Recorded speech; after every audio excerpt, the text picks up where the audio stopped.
Well, I don't agree at all. First off, how is it possible that anybody with any kind of sanity would consider the United States or Britain or the West in general to be in any kind of position to be punishing anyone for any illegalities?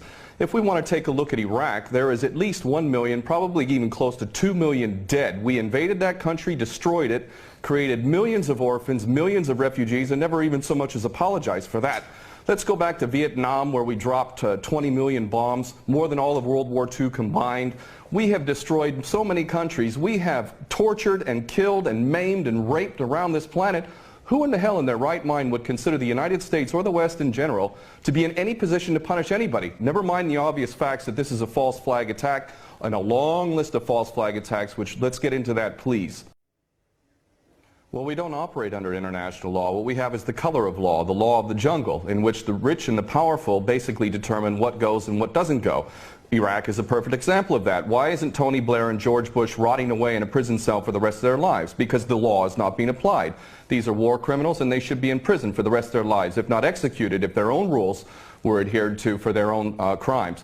Not only that, but we need to really understand the truth here. First off, all of these players, these politicians, are nothing more than puppets. They don't serve the people. There is no real democracy. They really serve the rich and powerful who run the world, and that would be the bankers who control the money supply. The bankers, of course, make huge amounts of money. Whether they make bad investments or not, wars are great for them, and ultimately they control the politicians, and that is why we see these policies. Obama and Cameron are nothing more than puppets who read the script, and the script is we need another war. And the reason why we need another war, according to these psychopaths who are running the world, is because more and more people, despite the clueless masses who continue to be entranced by things so ridiculous as X Factor and American Idol, there is larger numbers of people around the world who are realizing the truth and beginning to recapture the capacity to think for themselves. And they can see that these people who are being put in positions of public trust are defying that trust and representing an agenda which they could never speak about openly,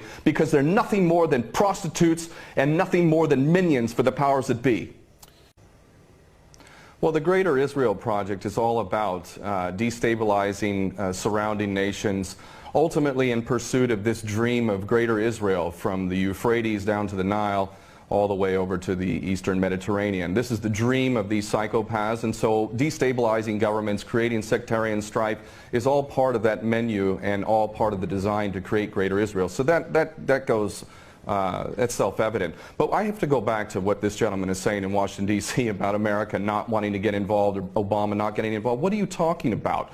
We have been arming people directly who are Al-Qaeda. Al-Nusra Front is Al-Qaeda. These people are psychopaths to the worst order. They are conducting suicide attacks. They are gassing people. We know Carla Del Ponte said in May that it was the so-called rebels in Syria that were using sarin gas, not the Bashar al-Assad regime. No, it was not. We know that the United States president is arming people who are on the U.S. terrorist list. He should be convicted of aiding and abetting, giving material support to a terrorist organization. But then again, you know what? We, the West, the United States in particular, Israel and Britain, are the biggest terrorists on the planet. So our little junior partners in Al-Qaeda, which is nothing more than a CIA database, thus the name Al-Qaeda, this is nothing more than a group of terrorists working together, each playing one different role, but all of them working together for the same goal, which is to maintain this hideous and sick and twisted, unjust world that we have,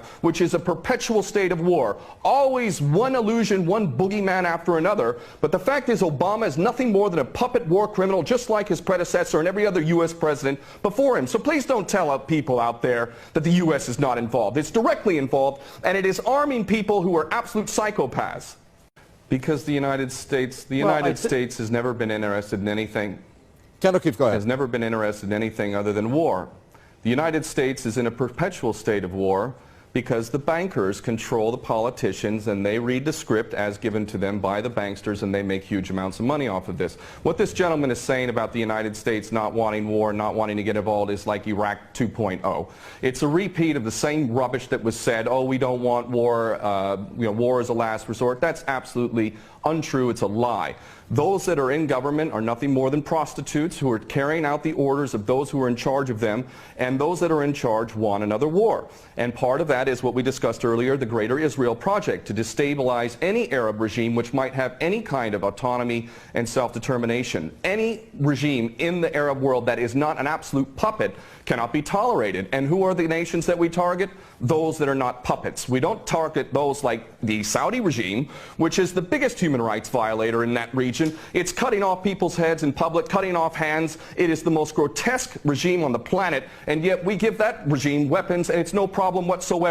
The duplicity and hypocrisy of the United States and the West can't even be measured. It is so enormous. And these mouthpieces, such as this gentleman in Washington, is only doing a disservice to himself and his country. And the fact is that American sons and daughters will get involved in this yet again, and these chicken hawks who are pretending to care about the Syrian people are going to be sacrificing not their own sons and daughters. I would like this man to send his sons and daughters and his grandchildren off to Syria when this turns into a greater conflict, because this is what we're flirting with, is a world war, a third world war. This is not a joke. We are flirting with a third world war on the basis that apparently we care so much about the Syrian people, just like we care so much about the Iraqi people and the Afghani people. The only people that buy this sort of stuff are either bought-off prostitutes or the dumbest of the dumb. And we're also led to believe that Assad is the dumbest idiot dictator on the planet now, isn't he? Because he invited UN inspectors to come in, and he brought them in. On the very day that they come in, he decides to attack his own people 10 miles away from where the inspectors arrive. This is beyond ridiculous, and the only people that buy this, again, are bought-off prostitutes or the dumbest of the dumb.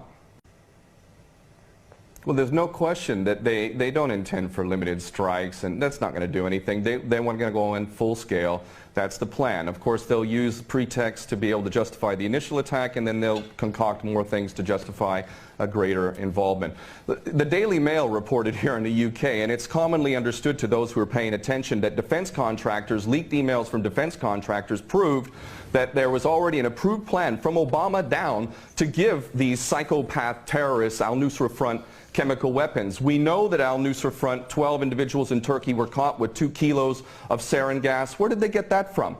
And this is, clearly a false flag. We understand this to be true, and it's the only way that they could justify an attack at all. And I have to say, I'm happy that the gentleman in Washington mentioned Dempsey, General Dempsey of the Joint Chiefs, because I'll tell you what, more than anything else, it is the true American patriots, those who are sick and tired of having given up their life to basically serve the American dream, the American nation, the Constitution that they swore to uphold. It's those military men and women. It's you now. It's coming to you now. Are you a patriot or are you not? Are you going to let your nation descend even further into the chaos and corruption that has been so sick and so twisted that it's destroying American lives as well as the rest of the world, to the tune of 22 American servicemen a day who are committing suicide? Are you going to sacrifice more of your American sons and daughters for Israeli wars, for Zionist wars? Are you going to continue to do that because you are not a patriot? You are in fact aiding and abetting the terrorists you supposedly think you're fighting against.